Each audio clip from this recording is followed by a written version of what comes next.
Татарстан Республикасы һәм татарлар турында тулы мәгълүмат.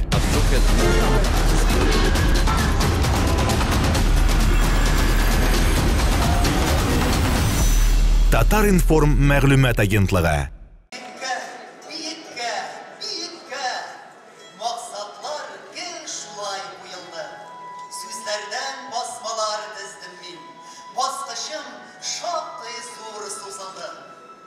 Күкләрнең түбәсе бардыр дип, тырыштым күкләргә әмләргә.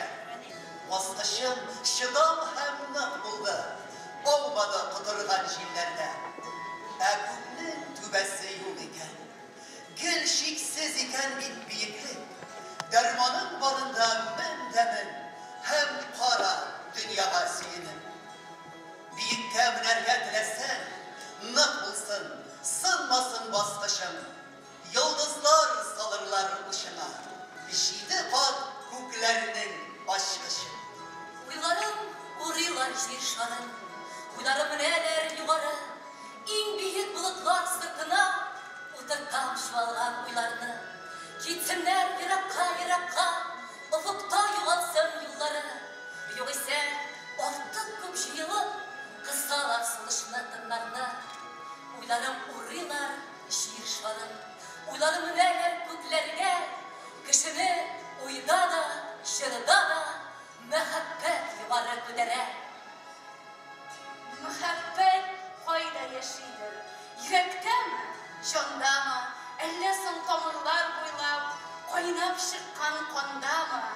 Гашыйклар гына беләдер мәхәббәтнең оясын. Үз оясын табучылар онытар дөньясын. Анда гөлләр, анда күлләр, анда урман шаулыйдыр. Ботак сайын кышлар кунып, көне-төне сайрыйдыр. Урасам урап чыгармын, мең мәртәбә дөньясын. Барыбер эзләп табармын мәхәббәтнең оясын. Озак йөрсәм ялыктыра башлый, болыннар да, матур урман да, сандугачлар да хәтта туйдыра бит. Бер туктаусыз сайрап торганда, йолдызларның да нуры кими кебек, озак йөрсәм якты төннәрдә, һәр вакытта янда торса әгәр, ямсызлана кебек, гөлләр дә. Тиз туйсам да кайбер нәрсәләрдән, бер нәрсәгә артык комсыз мин, кешеләрдән һич тә туя алмыйм. Җилләрдә сыналган җилкән мин.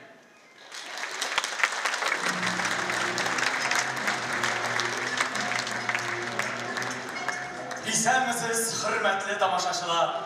Хәерле кич, шигърият һәм музыка сөюче, кадерле дуслар, сәнгать яратучы, хөрмәтле кунаклар. Без бүген 1000 еллык әдәбиятыбызны лаеклы төстә дәвам иткән киң диапазонлы проза, кайнар хисле шигърият, тапкырлык, шаянлык белән тулы драма әсәрләре авторы, республикабызның Муса Җәлил, Габдулла Тукай исемендәге дәүләт премияләре лауреаты, Татарстанның халык шагыйре, халыклар дуслыгы ордены лауреаты Фәнис Яруллинның тууына 80 ел тууны билгеләп узарга җыелдык. Бәйрәм кичәләребез мөбарәк булсын, дуслар! Сәхнәгә Татарстан Республикасы Мәдәният министрының беренче урынбасары Эльвира Рафаэль кызы Камалованы чакырабыз. Рәхим итегез.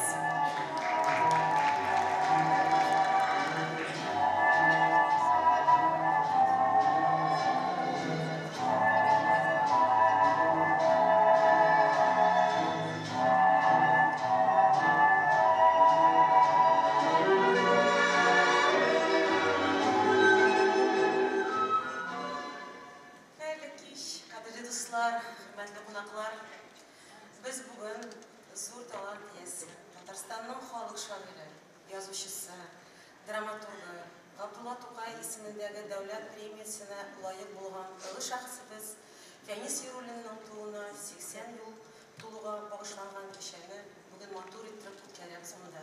Шул безнең филармониядә инде. Фәнис Яруллинның тормышы һәм иҗат юлы, батырлык, чыдамлык, зур ихтыяр кешене ия булуның бөек үрнәге. Әдәбиятның кайсы гына өлкәсенә алынса да, шигърият, проза, драматургия, балалар әдәбияты, публицистика публицистика булсынмы, ул үзенең әсәрләре аша безне һәрвакыт рухи яктан нык булырга, әби-бабаларыбыздан килгән әхлакый тәрбияне югалтмаска, намус вөҗдан дигән бөек төшенчәләргә тугры калырга өндәде. Бүген әдипнең 200-гә якын шигырь һәм проза китаплары басылган. Аның иҗат мирасында Татарстан һәм Башкортстан театрларында куелган күп санлы сәхнә әсәрләре дә зур өлеш алып тора. Фәнис абый һәрвакыт безнең арада, безнең күңелләрдә. Алга таба да республикабыз тарихында якты эз калдырган олы шәхес булып мәңге хәтеребездә калыр. Хәзер Фәнис Яруллинның тормыш иптәше Нурсия ханымга дәүләт бүләген тапшырырга рөхсәт итегез. Нурсия апа Фәнис абыйның тормыш таянычы иде. Ул безнең өчен чын мәхәббәт, сабырлык һәм киң күңеллекнең матур үрнәге. Нурсия апа, сез кайда? Кайда? Фәнис Яруллинның сөйкеле хатыны, таянычы, илһамчысы Нурсия апа Яруллина. Рәхмәт сәхнәбез белән Нурсия апа.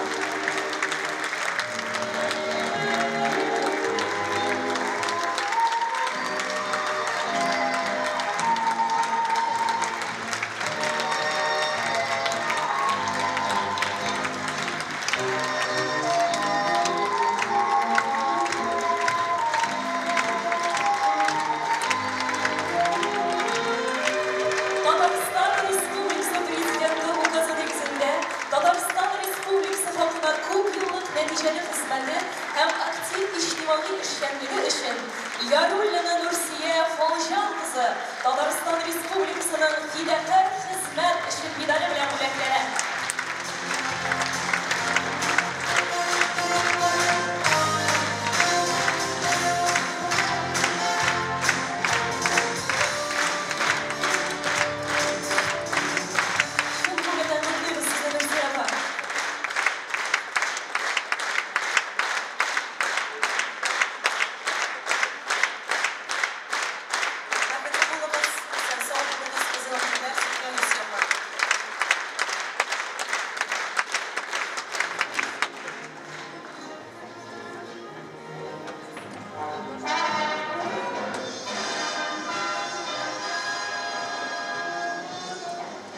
Бик зур рәхмәт сезгә, кадерле дуслар, без дәвам итәбез һәм әлбәттә Эльвира Рафаэлевнаны да алкышлар белән бәйрәм залына озатабыз. Рәхмәт сезгә.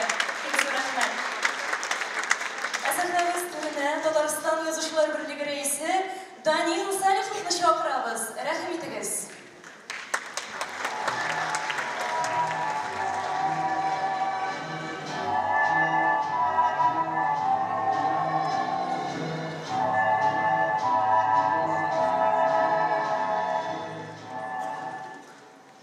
Хәерле кич, хөрмәтле тамашачылар. Фәнис абыйның туган ягыннан килгән авылдашлары, якташларына Татарстан Язучылар берлегеннән күп сәлам. Күп сөйләргә яратмыйм, әмма ләкин бүген нотагым озынрак булыр. Бер адәм баласы дөньялыктан мәңгелеккә күчкәч, үзенең анасы белән очрашкан. Үзенең үлгәненә ышанмыйча, әнкәй, мин чынлап та үлдеммесең?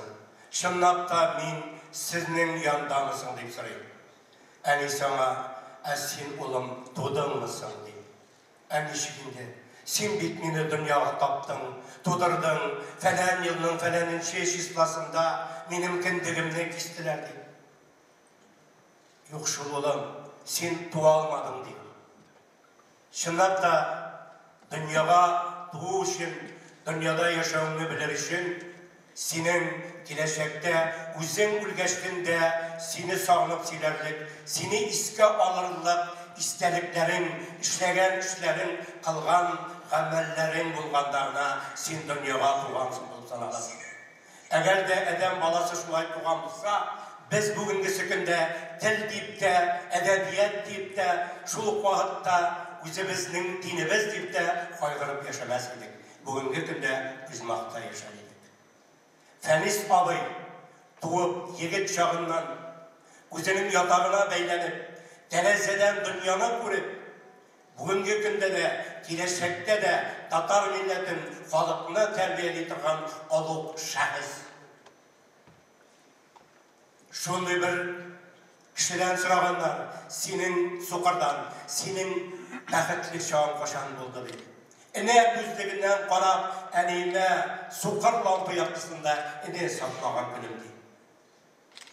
Бүгін біз шушындай легендар шәхісінің 80 yıllık, 80 ömrün şuşulay qarşılıyız ekan, bu indi aytib anlatmaslik zor meclis.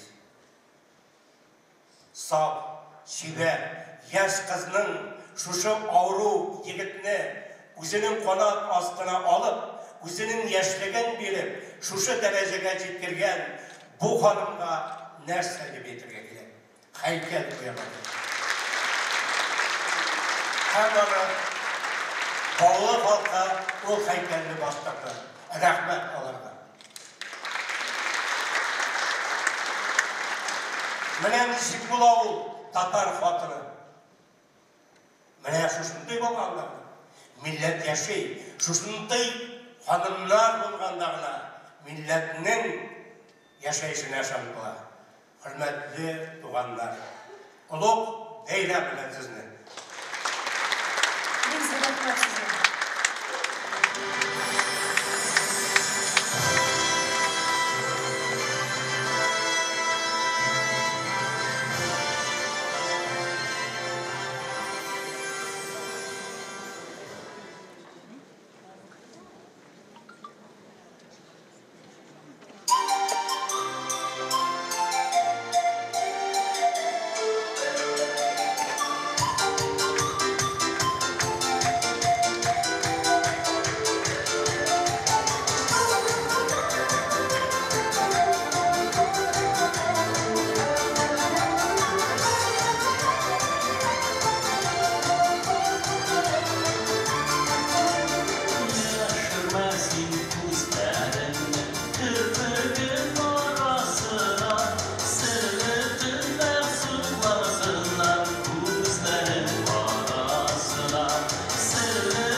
исемле җырын башкарды. Киләсе җырыбыз Кара Миләш, Рамил Мифтахов көе.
Күрсәтергә кушады бер акыл иясе. Ә менә Фәнис Яруллин кайчан һәм ничек килде икән шигърият дөньясына? Бу сорауга берничә төрле җавап бар. Берәүләр инде аны мәктәптә укыганда ук тармаклар чыгарган ди. Икенчеләр бөтенләй башка дәлилләр китерәләр. Ә Фәнис Яруллин үзе исә кызлар гына мине шагыйрь итте дип ышандырырга тели. Кызлар гына мине шагыйрь итте. Юк иде күк һич тә ул ният. Ташкын булып җанга бәреп кирде. Kızlar bilen birge şiiriye. Bigirek irde uyandı şul yürem. Üsmer şaplı üttem sikirip. Malay edip karşılagan kızlar. Uzattılar yeget ittirip. Minem kebek şuar yüreklerini yığıp salap var bir karaş. Tilim tilgelenip duram. Eytir sigle kuru şıragaş. Ey bu kızlar, ey bu matur kızlar. Tukılgan bidalar şiirden. Kup şairler, inşep şiirlerin şunday şiberlerden düşürgen. Kızlar gına beni şair etti. Hiç şayarı tügül sözlerim. Minim şiirlerden kızlar belki tanıylardır eli yüzlerin. İşlet işim kurmeseler, bir taraflık bulsa her bir küzde. Şiirlerim, bütün ernülerini yorsı tügen barı sizge. Şiiriyetnin kumuli king bitanın, siyama benim bar gamlerim. Siyah mumlu küzüm, zorlu kışım, siyah koynar yazın hançeylerim. Titrevlerinin, kükremlerinin basın, sala kumulin tüplerine. Gözüm tüben düşken şaplarda da şiiriyetim üske köterile. Ey şiiriyet, ekiyet ilindeki yıldız bulup düştün uçlarıma. Koya siyar edebilim yazmış. Sin olmasan eğer kışağına. Turmuşumda bütün nerse gül kırın gelip durdu. Şil ortadan deyip süyinsem ul yönelişin vurdu. Bozlu yankır bitlerime kültesi bilen ordu. Min yılgalar geçim desem dulkınlar yeri kuttu. Her bir dulkın tenge tügül yürekke getirip soktu. Tüpke batır nişabarı işetlikkine tuttu. Min yollarga çıksam eğer işilip yankır yağdı. Kara bulutlar jıyılıp dol bulup üske aldı. Yollarda yığılıp baludan mehabbet tatıp kaldı. Yandı tamirlarda kanım, yansın, hemen da yansın. Üzüm avursam avurayım, icatım avurmasın. Bir kimde mengelik tügün, şiiriyet isen kalsın.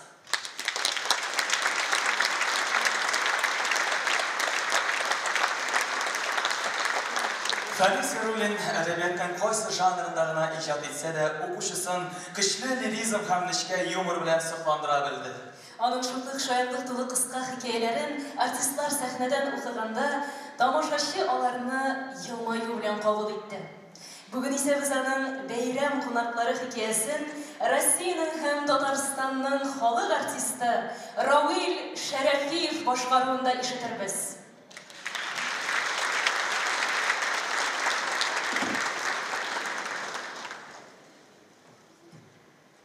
Telefon şaltıradı. Köptengi dostum Rizvan şaltıradı ekan. Üzlerine qunaqqa dashlalar. Men mikrofonni qo'lim bilan qopladim da xotinga olarning uzrini aytdim. Xotin divanda o'tirgan yerine sikirib turib bilay deb ısıldadi. Duratlanib rizalib bir taşlı kurma. Hazır boş qul bilan yurmaylar, o'zing bilasan. So'ng bir yortidan ishtirmas, olib boramiz dedim men. Bugün 8 mart şunu unutma deydi xotin. Irine bir yorti, xotinna bir yollab, bolalarına bir korobka konfet, bormayla turgani, sigaret o'zlarine bo'lsin. Xotindan bu aqlli fikr bilan kelishdim. Ham tezgina mikrofonga olib chiqdim. Qaralar, Rizvan do'st. Qonaqda birlashib o'tirib, ko'ngillilar albatta sizning shekilli yoqin jon do'stlar bilan bigirakda, lekin ne bitali? Minne şeylerge bilmişim xotinga qaradim. Xotin kersugasından madina i ongra degende qarab bulay deydi. Men ichkirliyim, ularga jatadim. Temperaturum qirib, balki ondan da üstünlüktür, onu kim bilsegan. Allah deb qichqirdim men. Ne deb balay? Deb boraylik ekanlik, benim xotin shirli ekan. Eye, ularga jata. Temperaturasi 42 ga yetib kelar. Narsa? Kim bilsin indanımın endişleri ekanini. Vrachlar kelib baraylar da, bor silkib ketib baralar. Ey, hazırki vrachlar bidalar, tumanında da olayoldilar, o'zing bilasan. Eye. Rizvan do'st, benim halime kirib, жылы юату сүзләр айтты, бик хафаланмасқа кушты, бәлки әле бірәр профессорға күрсәтербез диде. Мен трубканы қойып хатын янына диванға отырдым да тегілерді күнбе-күндіз ақыртып алды алымызға сүйініп, рәхәтләніп хатын белән шарқылдап күлергә тотындык. Әнә шулай хатын белән икәүләп тантана кылып утырганда янә телефон шалтырады. Тагын шул Ризван шалтырата икән. Хатынның температурасы 42 дип тәмам кутын алганмын бишараның. Хатыны белән кайгыбызны уртаклашалар. Ризван дус көч хәл белән сүзен булай дип тәмамлады. Biz монда балай, хатын белән киңәштек тә, сезнең хәлне белергә үзебез барып чыгарга булдык. Балаларның урамнан кергәннәрен генә көтәбез. Алар керү белән такси алып туп-туры сезгә элдертәбез ди. Каһәр генә суккан икән. Аны инде үзем кунакка барганда хушынак. Мен хәлсез тавыш белән хатынга пышылдадым. Үзләре киләләр, ишебез. Шул гына җитмәгән. Бәйрәм көнне монда кеше сыйлап утырырга мин ялланып куйган мәсҗид түгел. Алар чыгып киткәч көне буе савытларга соңгылар хәлләргә киләбез диләр. Нип шагыма ширлин дип әйтергә штан соң. Менә хәзер үзеңнең аңравыңның михнәтен күренде. Син уларга температурасы 42 имеш. 38 җитмәгән генә. Соң үләргә жаткан кешенең 42 була инде ул. 42 булса менә хәзер тегеләрне китермәсен сәбәпне үзең тап. Сазга батканда үзегез батасыз, тартып чыгарга кирәк. Сарып ишкә дәрсә. Мин хатынны битәрләргә сәбәпче булудан файдаланып, элеккеге ачыкларында әйтеп калырга тырыштым. Ләкин моның белән узак багырга ярамый иде. Ризван дуслар безгә килергә чыкканча, аларның үзләренә шалтыратып, урыннарына купшынастык итәргә кирәк. Мин тиз генә тегеләрнең номерын җыйдым. Каралы, Ризван дус, сез киләбез дигәч тә хатын бераз җиңәйеп алганда иткән иде. Тик сезгә әйтмәгән тагын бер бәла бар икән, малай. Безнең батареяларда җылы юк. Калтырап утырабыз. Тешләр тешкә бәрелә. Сезнең безгә килеп салкын тидерүегез бар. Безгә килеп шир яртсагыз, вөҗданыбыз азапланудан үзебез үк сыгылып үләбез. Үземне шундый шәп сәбәп талалмасын анып, горур кыяфәт белән хатынга карадым. Ало, deydi Rızvan Haman trupunu koymuşlar. Kişi bularga yatkanda ida жылы bulma büyük kutuşkuş dersayında oturgan. Bizim dik jilli elektrik kamin var, şunu alıp gelirdiz. İşlerimizge жылы girirdik o. Bizden mikrorayında 35 oldu demli. Hem tağım bir adresi alıp gelemli beyde kurmasın deyip, gaz da bitti deyip kışkırdı. Bana üç davlı gitti, taş basır kişileri halinde oturabız. Ne televizor var yanımız, ne sıla aşağı yok. İşler kımırsı, katıkta şoldan gastritlenmese zarar yoktu. Zarar yok deriz var. Bir reçete var mı? Hadi getirip kını koyalım. Hiç tutular hemen yok. Tintek deyip bir hatun suğurga tutunda. Ne baktana bulasın, bunda bir cümle sebepte talalmadı. Sonra bir de akıllı başlık gelsin, özünü tap. Sana öyle şeyler Rab olmayın. Buna kabarsan, kuştaraş giren, yiye şapırsam, sivisi var. Bir vakit üzüyüzde bitler uylar bizedir. En zor vakit üzüyünde ölümünde oldu hatun. Yani birbirimizde nadanlıkta, nişanlıkta ayıplar, işlerimizni uşatıştık. Lakin dostlarımızda kimdir? Sebep falan tabılgan yok ya. Nihayet hatun bir reset taptı bu gayet. Ene kadalganday divandan sikirip turdu da yürüne dayanıp buyurulu avuç bilen şaltırat dedi. Nerseni bekledim. Andıra. Eziyetke aksa sırasan ilk ayaklarının birisinde atlayacak dugüller. Kaçtı. Ben tizgilen o bir recidem. Alo, Rızvan dost. Sizge dik zor yumuş düşüp duradır yürütelim alay. Bizge sırışta 50 min aksa kirek. Var mı sizde?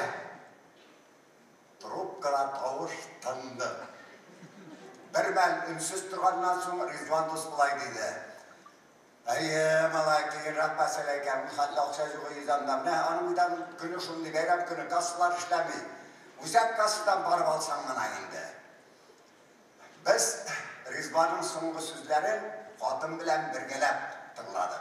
Çünkü Uşbay mıştın bana gelip Құлағын трубкаға құйырға яратушы. Тағын барып шықмады дедім мен. Ха-ха, дейді қатын. Ол құрып дейді болса керек. Сен нәрсе оларды жүлерді білдің әлі. Кем соңыңды сыңа бәйрем күніне үзек қасқылардан барып алалы, әзетке 50 мың теңге ақша берсін шұздаманда. Міне алтын ақылы қатының айтқан едерсің, бүгіннен оларының мәңгіге іздері суырашақ. Nihayet karışık bilen ikəu şükürləşib bəyrak edərlər mümkün. Yana yoldan qalğan yartı şişə şəması şampanski var idi. Onu üstəlgə çıxarıb oturttum. Biraz kubikdən silişin gazlı su üstəb cişfərdim. Televizorda estrada yıldızları konserti var. Acayip aymet. Duhovkada. Ağızdan sularını getirip, işinci güngü pərəməş yılına. Mana pərəməş yılında şəydə qaynap çıktı. Men xatınğa 8-ci mart bilə gidip alğan kapron şəşəqini üstəl, kapron şilmiyor birdə. Kapron şəşəqini üstəl ortasına oturttum da toz ettim. Beyramlarımız yalan şılayın köngül ötsün. Plasmas rüмкаларды сәкіштіріп, батып отырған ансыда. Газды сұрғышылар шампанны көтеріге гіне тұрғанда, ауыздан ашты түшіріп, қахар сұққан Рисуаннар келіп кірді. Рисуанның қолында 2 конфоркылы газ плитасы, арқасына асылған гүл қапшығында газ білән іште тұрған Камил, Қатынының қолында ұлы термос білән тауық шулпасы әм бір баллон газ еді. Әжетке сұраған 50 мың сом ақшаны да ұнатпағандар қығыр сұққырлады.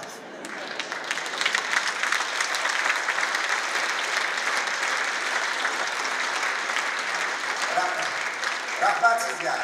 Құрметті тамашашылар, біз бүгін Daniel айтып кеткенде аның кім екенін мен өзім бек сұқланған кіші. Аның рухи батырлығына сұқланып өңірім үшін мына идеал. Мен өзім болсам андырда яшаған Фәнис Габуллинға 80 яш толуы байрам тәміз өткеріміз. Әлі аннан бігірек мен Нұрсия ханыңа тағында көрек сұқланам. Ана тағында ауырғарақ тұр келді. İkisine de Xuday Teala Nursiye'ye selametlik versin. Fəniske onun cennette bulunsun. Amin.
Сез яшь җырчы Лилия Хәйруллина башкаруында «Бирмә мине бер кемгә дә» дигән җыр тыңлабыздыгыз. Мәгълүм булганча, җырның сүзләрен Фәнис Яруллин язган, әйне киен Лилияның әтисе Рөстәм Хәйруллин иҗат иткән. Моннан бик күп еллар элек Ташлы дигән авылда яшәүче бер яшүсмер малай Фәнис Яруллин исемле егетнең урын өстендә ятса да, авырлыкларга бирешмичә шигырьләр язуы турында ишетә. Үзе дә шигърият белән җинләнгән яшүсмер малай правасы булмаса да мотоциклга утырып, Фәнис белән күрешер өчен ерак юлга чыгып китә. Күп еллардан соң алар икесе дә Муса Җәлил һәм Габдулла Тукай исемендәге дәүләт премияләре белән бүләкләнәләр. Татарстанның халык шагыйре дигән мактаулы исемләргә лаек булалар. Сәхнәгә Татарстан Дәүләт Советының президиум әгъзасы, Мәдәният, мәгариф, фән һәм милли мәсьәләләр комиссиясе рәисе, Татарстанның халык шагыйре Разил Валиевны чакырабыз. Рәхим итегез, Разил Исмәгыйлович.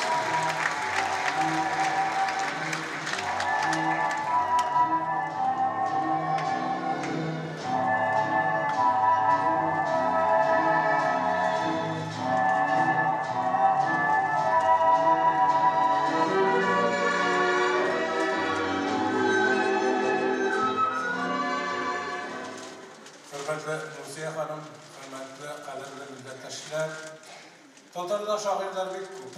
Инде безнең 1000 еллык әдәбият тарихыбыз бар. Әмма ләкин кем ничектер, мин шагыйрь сүзен әйткәч тә, уйлагач та, иң беренче булып күз алдыма Габдулла Тукай һәм Фәнис ага Яруллин килеп баса. Менә инде әйтеп үттеләр, чыннан да бу булган хәл, миңа бер 15 тулып 16 яшь тулыр алдыннан мин иң беренче мәртәбә Фәнис ага Яруллин белән танышу, аны күрү бәхетенә ирештем. Мин мәктәптә 9-нчы сыйныфта укыйдым. Безнең өйгә Татарстан яшьләре газетасы килә иде. Көннәрдән бер көнне Татарстан яшьләре газетасын ачып карасам, анда шагыйрь Марш Шабаевның Фәнис Яруллин турындагы бик зур, бик матур мәкаләсе, аның ачы язмышы турында мәкаләсе һәм Фәнис ул вакытта агай түгел, Фәнис Яруллинның бик тә матур, мәгънәле, гыйбрәтле шигырьләре басып чыккан иде. Мин Фәнис аганың язмышы турында белгәч, йөрәгем дөп тибә башлады. Мәйтәм, ничек күргә бу кешене? Ничек моны табарга? Анда язылган иде, бүгенге көндә ул Бәкер шифаханәсендә дәвалана дип. Уйладым, безнең авылдан Бәкер 2 чакрым чамасы. Ничек барырга? Транспорт юк, ул вакытта автобуслар йөрми. Җәяү барсаң бекерак. Безнең укытучының иш мотоциклы бар иде. Мин ялына моннан сорадым. Әйтәм, мин авыл юлларынан барам, ул юлга чыкмыйм. Сез мотоциклыгызны бирегез әле, мин шунда барыйм әле. Ул әйтә, синең правоң да юк бит. Мин мотоцикл алган номер да юк бит. Әйтәм, мин барып җитәм анда. Ул минем сүземә колак салды һәм мин кич белән караңгы төшкәч, правосыз, номерсыз мотоциклга утырып, Бәкергә, Лениногорск районына чыгып киттем. Ул май айы, төн бик суык иде, кул дер-дер калтырый икәннәрен туңдым. Һәм шул юлда туктап, бер искерт янында, искерт астына салам качып, төнне үткәрдем һәм иртә белән Бәкергә барып җитеп, Фәнис ага янына аның бүлмәсенә кердем. Әле хәзер аның ничек ятканын, ул миннән хәлләренне сорашты. Мин әйтәм, мин дә хәйрәхтә шигырьләр язган дип, минем шигырьләрне укыттырды, үзенең шигырьләрен укыды. Һәм мин шушында инде шәм мәгарәсендә шигырьнең нәрсә икәнен, шагыйрь язмышының ничек икәнен аңлый башлаган шикелле булдым. Һәм шушындый ачы язмышлы кешенең инде дөньядан язмышыннан өмет үзәргә тиешле шикелле кешенең шундый матур, якты шигырьләр язуына мин шак каткан идем. Һәм аннан соң инде мин ömrüm буена шушы көнгә хәтле Фәнис ага исән булган вакытта аның белән аралашып яшәргә тырыштым. Без аның белән бик языша идек, хатлар языша идек, аның белән телефоннан сөйләшә идек, аның янына өенә бара идек. Нурсия ханым безне бик матур итеп каршы ала иде. Һәм Фәнис агайның бүгенге көнгә кадәр әле мин шул хәтле оптимистик рухын күз алдыма китереп шаккатам. Ул шундый авыр хәлдә һәрвакыт җыр телле иде. Шул хәтле юмор иде аның телендә. Безнең дачаларыбызда бер тирәдә Васильева иде, ерак түгел. Аларның Запорожье машинасында Нурсия ханым аны алып килә иде, Фәнис агайны һәм күтәреп алып китә иде. Ул ничә кило булгандыр, 30 кило чамасы булгандыр инде, сабый бала шикелле генә. Көннәрдән бер көндә булар машина белән килеп туктадылар. Килеп туктадылар да, Нурсия ханым машинадан чыкты. Мен әйтәм, Нурсия апа, мин алып керим әле Фәнис агайны. Мин күтәрдем дә Фәнис агайны кереп барадыр идем. Аннан инде бер әйбер булган иде, мин алындым да чак кына җыгылмадым. Шунда Фәнис агай әйтә, нәрсә син утырын тумраны алып барасыңмы әллә әйләндереп җибәрермен дип әйтәм. Шундай җырдылык шейді. Аннары телефоннан сөйләшәм, башка төрле очрашкан вакытта да ул үзе турында бер кайчан да зарланып, сыкранып сөйләмәде. Мен шунысына шаккатайдым. Һәм ниндидер бер гозере булганда да ул күбрәк үз гозерен түгел, кешеләр кайгысын кайгырта иде. Разил менә бу баланы укырга кертергә иде. Разил бу баланы эшкә урнаштырырга иде. Менә бу баланы бу шул хәтле бит аиләдә тормышлары бик авыр. Шуңа ничек ярдәм итәргә иде. Үзе шундый хәлдә, үзе кеше кайгысын кайгырта. Чөнки кеше кайгысын кайгыртмас иде, ул кайгының нәрсә икәнен күңеле аша үткәргән кеше. Менә шундый затлы, зиялы кеше, затлы, зиялы шагыйрь иде ул. Мен хәзер менә аның бер шигыре белән үземнең чыгышымны тәмамламакчы булам. Иң яраткан бәндәсе. Мин Алланың иң яраткан бәндәсе микән әллә? Ия ширләрне кечкенә генә тәнгә. Сыныймы түземлегемне шушындый юллар белән, берсе 10 елга торырлык газаплы еллар белән. Бер артлы ширләр исәм, язмышын каргар диме, әллә яшәүнең мәгънәсен ныгырак аңлар диме? Яшәүнең кадерен булай да бик яхшы беләм кебек, дөньяның һәрбер гөленә карыйм сокланып сөеп, язмышны каргамыймын. Әйтәм моны хәйләсез, юанам, мин бит Алланың иң яраткан бәндәсе. Ул чыннан да Алланың һәм безнең халкыбызның иң яраткан бәндәсе.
Фәнис Сәруллин сүзләренә язылган иң популяр җырларның берсе Йолдызлар яңгыры. Оскар Усманов музыкасы бүген аны башкарды. Татарстанның атказанган артисты Гөлнара Тимирҗанова. Хәзер Гөлнараның үз киенә язылган бер хозурлык җыры башкарыла.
кибетчеләр тәмтымны өлгермәс иде ташып, сыйланыр идем качып, бушап беткәнче капчы. Юкла, качы башлагач кызык булмас ул бердә. Дусларым белән җыелып, сыйланам бергә-бергә. Эй, дусларым, килегез, кемдән нәрсә аласы? Калды бары бер капчык, акча гына табасы. Синдә кул бар, миндә кул бар, тотынышык синдә, миндә. Синең шатлык миңа күчсен, минең шатлык сиңа күчсен. Уйныйк әле бергә-бергә. Синдә уй бар, миндә уй бар. Уйлар бар ул һәр кешедә. Синең уйлар миңа күчсен, минең уйлар сиңа күчсен. Уйлыйк әле бергә-бергә. Синдә җыр бар, миндә җыр бар. Матур җырлар бик күп җирдә. Синең җырлар миңа күчсен, минең җырлар сиңа күчсен. Җырлыйк әле бергә-бергә. Мәктәптән кайтып киләм, сумкам тулы бишлеләр. Мине алга сириләр, бишлеләр бик көчлеләр. Сагымсыз дип һәр кемгә, их дөньясы иркен дә, әллә кояш кына, көне кояш кына. Сумка арытмый кулны, мәчедә кисми юлны, этләр дә чыкмый йөреп, минем кайтканны күреп. Кайтып барам ялгызым, йөрек минем авызым. Чыдап булмый чын менә, бишлеләрем көлдерә.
Бүген исә Татарстанның халык артисты Миңгол Галиев үзе дә укытучы, профессор. Һәм ул әлеге җырны үзенең укучылары белән башкарды.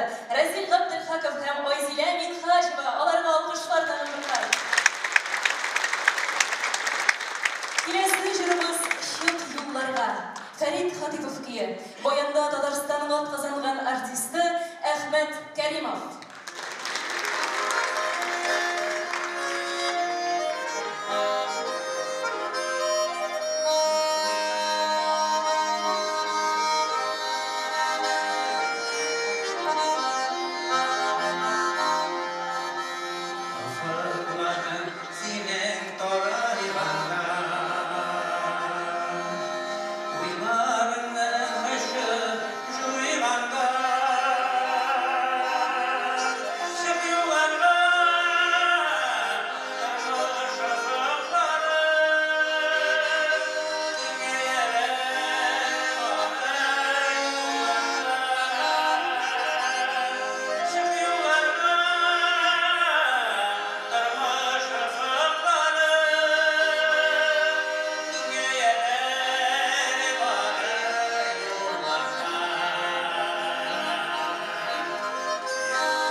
Kulumda kuray buldun sen, kugimda turgay buldun, baş ışımda yanıp turgan, kıyaş bilen ay buldun.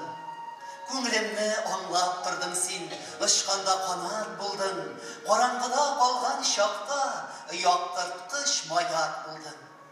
Сусасам қиын болдың сен, ең тәмлі сыйын болдың, ғазаплы да, бик татлы да, мәңгілік ойын болдың. Керексе яфрак болдың да, керексе туфрак болдың. Туфрак болған шақларда да, көплерден зуррак болдың. Керексе гүлін болдың сен, керексе алын болдың. Ушқа қыссаң мұң шығарлық яралы жаным болдың.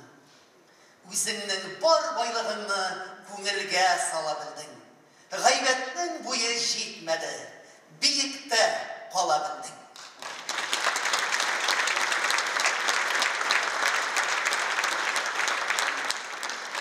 Өтмеді ғұмыр саяға, яндық, сейілдік, сейдік, әйтсінлер ең қойнарларға, яшиләр менә булар да, Фәнис, Нурсия кебек. Без китәрбез, сөю калыр җыр дастаннарга кереп, әйтерләр тугры җаннарга, яшәде менә булар да, Фәнис, Нурсия кебек. Күзәкүз танышканчы, күрешкәнче нәрсә беләдем, шаян халыклы, иң беренче кергәч, безне көлдерде. Без иптәш кызы Фәния белән бергә дигәндә аның кызына кергән иттем, аны телгә сораулар белән шунда шаярып итеп. Хәйлә керде Фәния шул.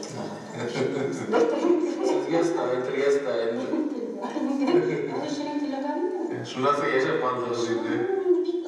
İkilenip birden sanki altıya buraya kilip girdim ondan korkayıp keşkinlemler üretim. Bayağı ortaya tutuyorum oradan yaşarlar. Tabii altıya buraya kilip hepiniz yanına. İn kıyına Feniz'den hocalarına alıp arkadaş. Şu oyun tibetli çok mu?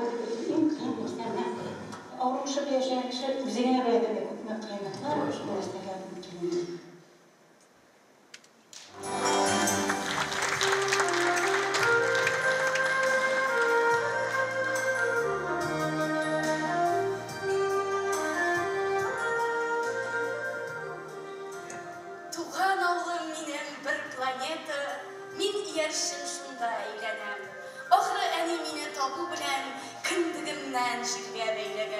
Uzaqraq görmey dursam əgər, basılarda igen üskənin, tuğan yapının tartu kişlərinə qarşı tura almayım xişləmin. Qaytıb kiləm tağın yigirə, əйтерсіңле minsiz iş tutdu. Bilən yoxsa, mindən başqa da hiç sabanlarda türən tuttamay. Bilsəm də min şulay ikənligin, kitib qaytıb yürüyüm, əylənəm. Axırı əli minə tabu bilən, kindigimdən jirgə beyləgən. Yoktaşlarım, sizge kuştenişke ür-yana bir şiir jiberem. Şiiri güller üsüp çığa benim her vakitta tuğan jirlerden. Yüreğimde yılı kimip gitse, kalemimden kipse karası tuğan yaplarıma koydup düşem. Min hamanda avul balası. Yaktı yüzlü dostlarıma rahmet. Sizning jondaş şafqat, mehriban, sizning bilan kimi qayg'alarim, sizning jonda eri, menim jon. Yashaylik shulay bir-birimizni zo'rlab, tug'an yerni zo'rlayib ingalik. G'umr mizgil, g'umr o'ta keta, yaxshiliklargina mangilik.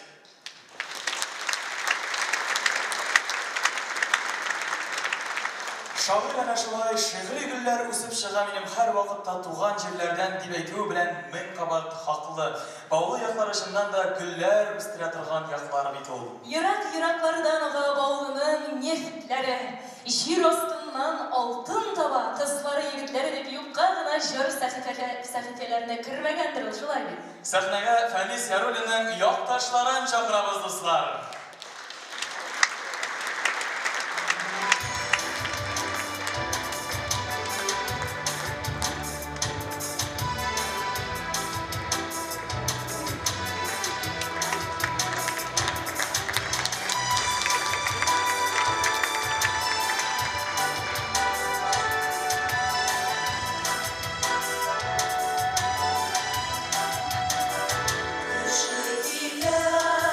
Jırım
сәхнәгә Баулы муниципаль районы башлыгы Рамил Хакимулла улы Хатиятуллин һәм Баулы якташлыгы рәисе Нурислам Нуриман улы Хәбиповны чакырабыз.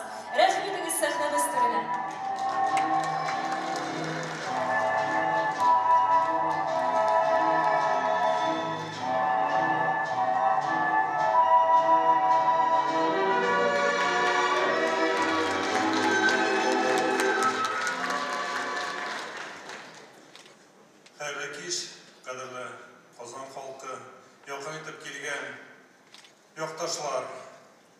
Biz bugün bik zor rahmetli sizge iske çırıp Fanis abimni iske çırıp munda kelgen işi. Baular ayında 2018 yıl Fanis Yerullan yılı deyip ötene. Her bir mektepte, her bir yurtta, her bir gailede Fanis abimni şiirlerini okuyla, iske çırırlar. Biz onlarga bik rahmetli. Şundan biz Fanis abini Nursiy apadan birga gina ko'rilarmiz. Shuning uchun biz Nursiy apaga da rahmatli. U bizning g'aylalarga o'rnak beradi. Bek zo'r rahmat Nursiy apasiga. Ham sizga unushlar.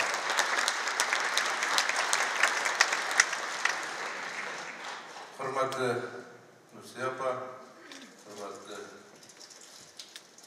bizning unda kelgan Fanis abining ijodin yaratuvchi, tomoshachi, hurmatli yurtdoshlar, hurmatli do'stlar,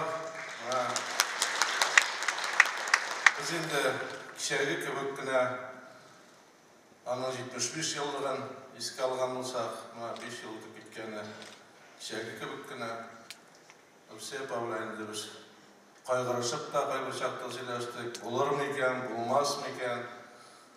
Mana Nursiy apa bo'lar ekan. Siz izgi kishi ekan. Zalni izlasak 9 kunni bo'sh kun, zal filarmoniyada 1 kun qolgan, onsada 9 kun Fanis abining tug'an kuni.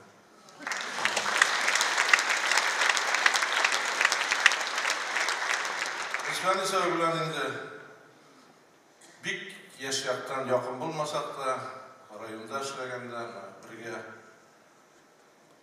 yasharga to'g'ri keldi, siylashirga, uchrashirga, ani qarshi olirga, uzotirga. Fanis abi endi Nursiy apagina bilan xalqim bik shitrakli ol. Anga tezgina so'zda tavib bo'lmay, sababda tavib bo'lmay, yo'q deb aytib bo'lmay, Fanis abi endi Nursiy apani bik hurmat etdi, ana bik yaratdi, ular bik motor etib, mana bugun biz ularning qo'yib kartochkalarında ko'ramiz, yig'larında, shi'rlarında da eshitamiz. Nursiy apa, Fanis abi sizga har vaqt rahmatli bo'ldi, bo'lgandir. Bugun da mana sizlarning yig'larini tag'i eshitib, tag'i isbotlana. Fanis abi bir vaqtda da men bilan deb yashamadi. Mana Nursiy apamda so'nggi zimamni kun yasadi, u soat ertangi 4da Nurислам men ketam bo'lay, skoriy jibarmay dedi. Skoriy kelib jetolmadi, Fanis abi ketdi. Mana turmushi bugun davom etadi. U endi durust aytgandir, o'lam deb yashamaganligi Fanis abi bugun da bizning orada yashaydi. Mana kartochkasini qarasak, u bizning orada o'tirgan shekilli, hamda galaskasi bilan ani sahnaga qachondir olib chiqarlar kerak. Men endi o'zimizning ismdan, yo'qdoshlar jamiyati ismidan, bog'lular ismidan da aytsam, xalqdir. Fanis abi biz bog'lular bek rahmatli, bog'lu yo'qdoshlar jamiyatin, bog'lu xalqin turmushga ko'rsatgan, xalqqa ko'rsatgan shoir, u endi tug'an yog'in bek motor etib o'zining asarlarida ko'rsatdi. Ana asarlarni bugun da o'qiymiz. Biz endi bog'lular, mana yo'qdoshlar jamiyati uchun Nursiy apa sizga bek zo'r rahmat. Mana baribizda namda o'tirgan kishilar, she'rli kishini qarab o'zi bir umr ana endi tarbiyalab, shu necha yillar bo'yi aning turmushin, ijodini olib borgan kishi siz. Biz sizning oldida bosh egamiz. Sizga zo'r rahmatimizni topshiramiz. Сезгә бик зур рәхмәт. Әмрәмдә утырган залда аның иҗатын яраткан кешеләр исеменнән, әгәр дә рөхсәт итсәгез, басып Нурсия апага барыбыз исеменнән дә рәхмәт әйтсәк, һәм менә бу залда Кәрзиндәге чәчкәне аңа тапшырсак, барыбыздан да тапшырган чәчкә итеп кабул итегез. Зур рәхмәт сезгә. Безнең сәхнәдә давамлы балалар кунагы, Татарстанның атказанган мәдәният хезмәткәре Саҗидә Әхмәтҗанова каршы алыгыз.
Саҗидә Әхмәтҗанова.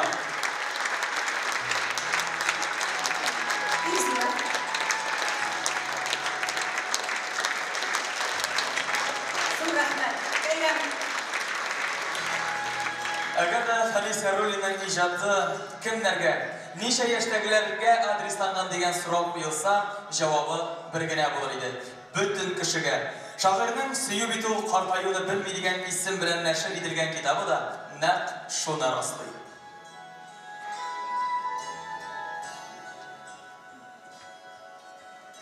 Син бүген карап тойгысыз. Син бүген шундый гүзәл, бу кадерле гүзәллекне сыйдыра алмый күзләр. Син бүген шундый ягымлы, син бүген шундый назлы, хәтерләтәсең чәчәкләр, күтәреп килгән язны. Син бүген хисләр учагы, янасың дөрләп, кайнарлыгыңның барысын сыйдыра алмый йөрәк. Син бүген шулкадәр шаян, син бүген шундый җитди, фикерләремне тотарга у җитезлегем җитми.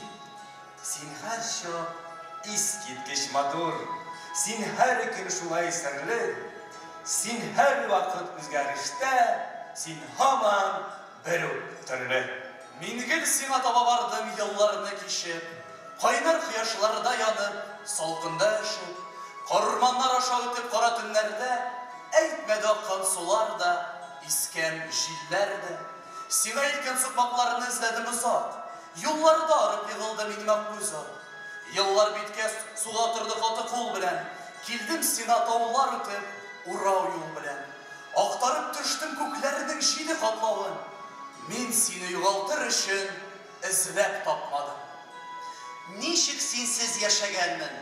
Моңа кадәр әй гүзәл, күкнең зәңгәр гөмбәзеннән карый күк синең күзләр. Алар мине озаталар, чыксам ерак юлларга, урала синең күз нурың кирпектәге моңнарга. Әй күңелле, әй рәхәтсың очрашканда карашлар, кояш нурында коела, әйтерсең асылдашлар. Ничек синсез яшәгәнмен моңа кадәр әй гүзәл, дөньяның бар матурлыгын сыйдырган синең күзләр. Анда диңгез тирәнлеге, анда урман серләре, анда төсләр чагылышы, анда болын гөлләре, анда күкләр зәңгәрлеге, анда кояш балкышы, синең күзләрдә күрәмен икебезнең язмышны.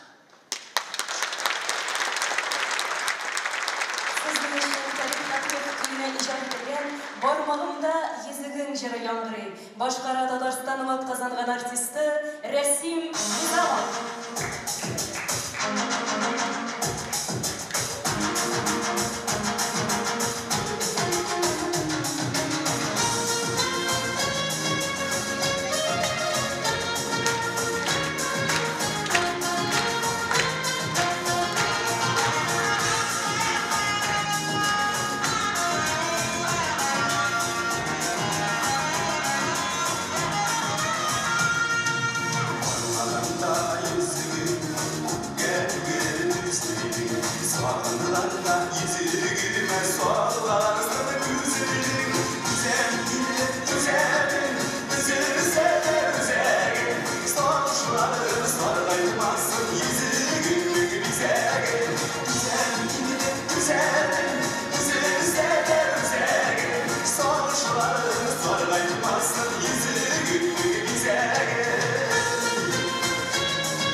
күз салсақ, аның драматургия жанрында да актив эшләвен, 20-гә якын пьеса язуын һәм аның бигрәк тә комедия түренә мөрәҗәгать иткәнен күрәбез.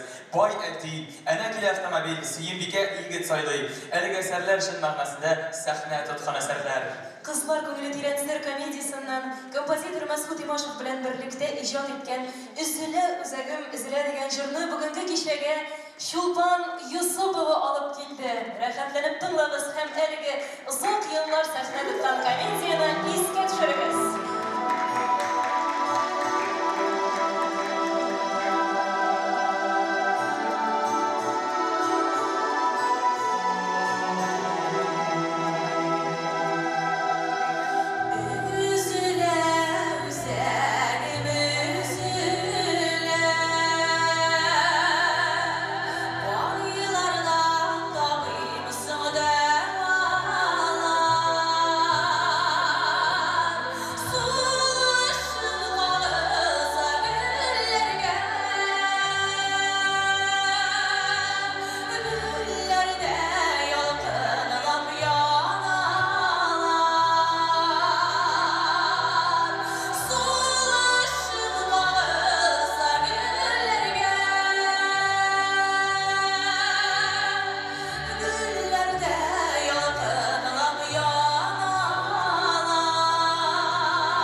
Şarkı kapalı yazmış iyesi.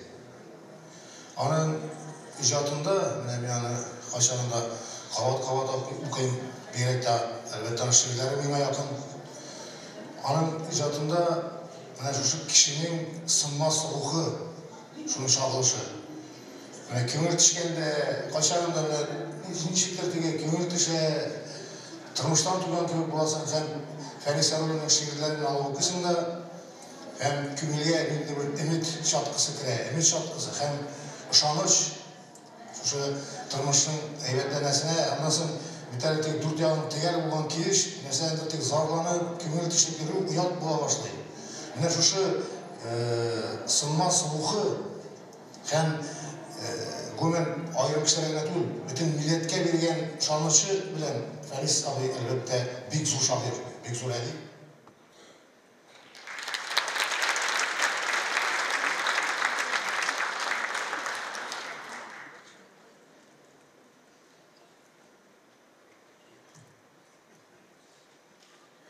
Anlayalmayım beni kızlarına. Bilmeyim anlarımın koşan, birisi kışkanğa öpkeli, ikincisi kışmasam.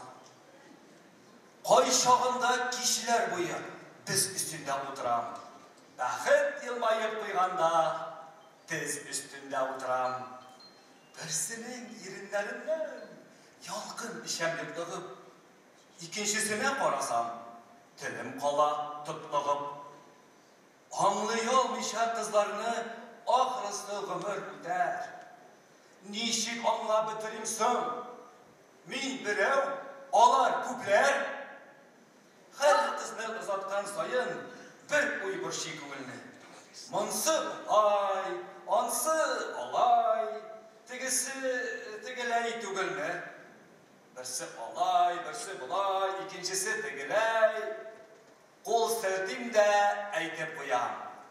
Ey de yigitkey, bullay. Dağ başında taş kıya var, taş kıyada taş saray. Şunda ömür ideyken 300 yaşlık bir babay.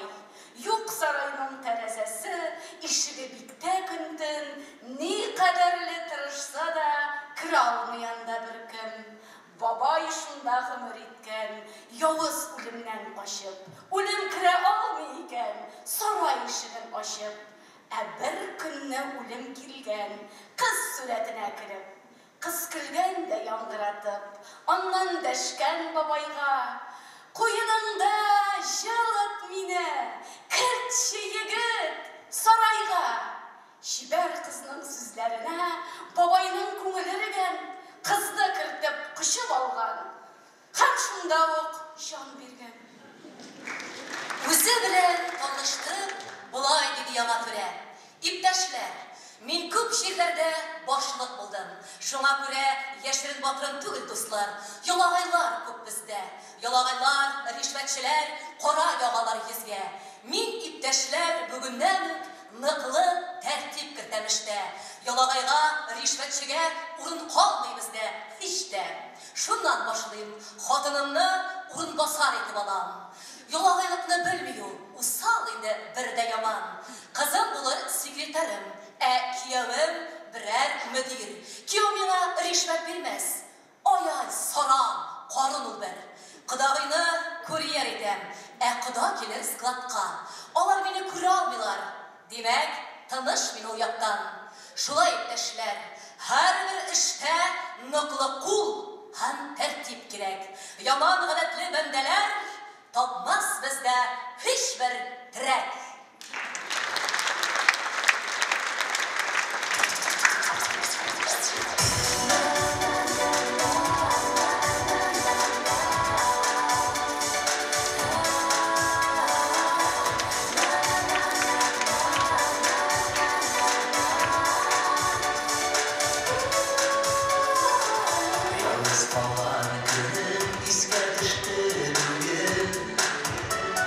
Sağır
Ortaşa gelen bir yarmıştır ekan. Min yarım kişi özünü yazmışını söylep kete mesela. Şu min yarım yazmıştan bir İngilizce bir ikiş boyusluk ibretli vakıalar kelip çıkaydı.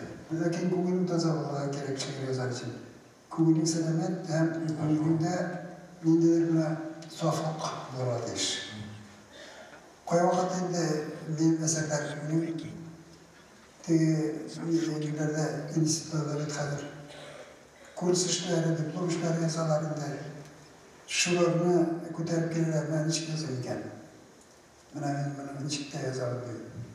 Esa qaysi bir kelaydi. Men seni bir ay birimda o'qarim, o'zingga nashlab ko'rsatadi. Mana kishni saqlanib qolgan narsa millatni saqlovchi oila deydi. Agar oilada milliy traditsiyalar mana shu o'zining ona tilini saqlansa ham dinga qarata munosabat shunday akrim singdirlar ketsak chiqqanlar baribir u o'zining xalqin millatin yaratacak, ijron yaratacak, Numan yaratacak, hem dilin yaratacak. Şundan millet tutmaz bilmeli.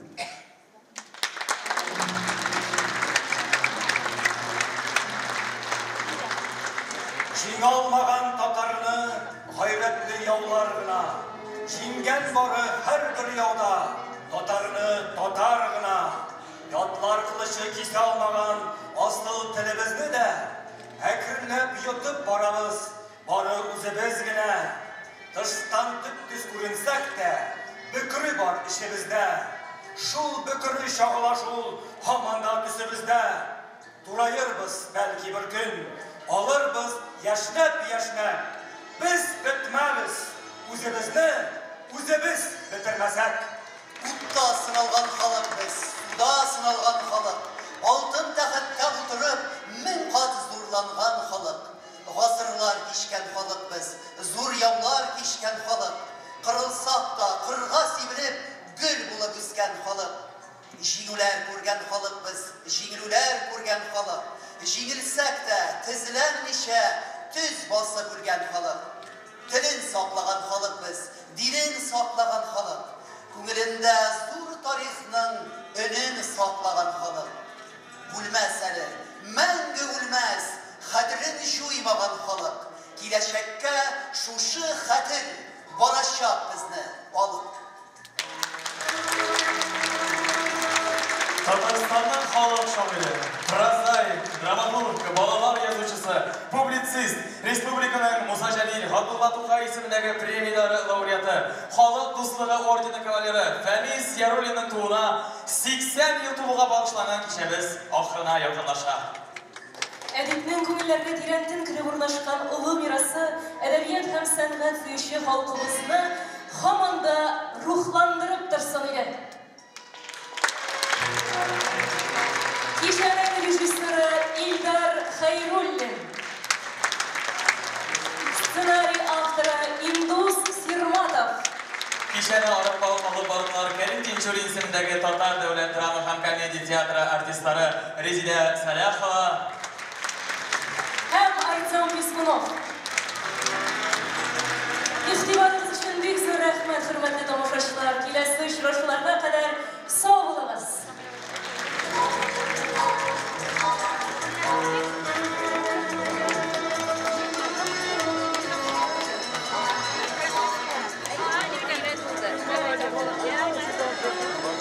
Татарстан Республикасы һәм татарлар турында тулы мәгълүмат.